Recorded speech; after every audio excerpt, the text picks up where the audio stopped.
నా లైఫ్‌లో పీహెచ్‌డీలు చేసిన ప్రొఫెసర్‌లని చూశాను. గోల్డ్ మెడల్ తెచ్చుకున్న లెక్చరర్స్‌ని చూశాను. కానీ ఎంటైర్ మై ఎడ్యుకేషనల్ బ్యాక్‌గ్రౌండ్‌లో ఇంత నాలెడ్జ్ ఉన్న పర్సన్‌ని మాత్రం నేను ఇంతవరకు చూడలేదు. పేరు ఆనంద్. ఇది ఎవరికీ తెలియకపోవచ్చు.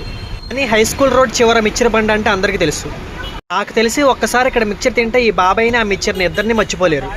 ఆ మిక్చర్ ఎంత బాగుంటుందో దానికన్నా బాబాయ్‌తో ఫ్రెండ్లీ నేచర్ ఇంకా బాగుంటుంది.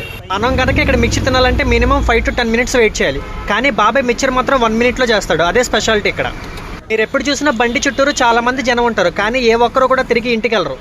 ఎందుకంటే అక్కడికి వచ్చిన వాళ్ళకి బాబాయ్ ఎప్పుడు బోరు కొట్టించడు కాబట్టి. ఆనంద్ బాబాయ్ ఈ మిక్చర్ బండి పెట్టి దగ్గర దగ్గర 20 సంవత్సరాలు అవుతుందంట. సచ్ ఏ గ్రేట్ స్టాండర్డ్స్ అనిపించింది నాకైతే. ఈ రోజుకి కూడా అంతమంది జనం వస్తున్న ప్రైస్ మాత్రం లిమిట్స్లోనే ఉంటుంది. మనం విజయవాడలో ఎగ్ మిక్చర్ ఎక్కడ తినాలనుకున్నా చాలా చోట్ల 50 రూపీస్ అమ్ముతారు. కానీ ఈ బాబాయ్ ఇంకా 30 రూపీస్ అమ్ముతారు. మనకి ఈ బాబాయ్ దగ్గర దొరికే ఐటమ్స్ బటానీ చాట్, మరమరా మిక్చర్, ఎగ్ మిక్చర్, అరటికాయ బజ్జీ మిక్చర్ అండ్ మిర్చి బజ్జీ మిక్చర్ ఉంటుంది. మీరు ఏం తిన్నా డిఫరెంట్ ఫ్లేవర్ని అయితే టేస్ట్ చేస్తారు. అదైతే నేను గట్టిగా చెప్పగలను.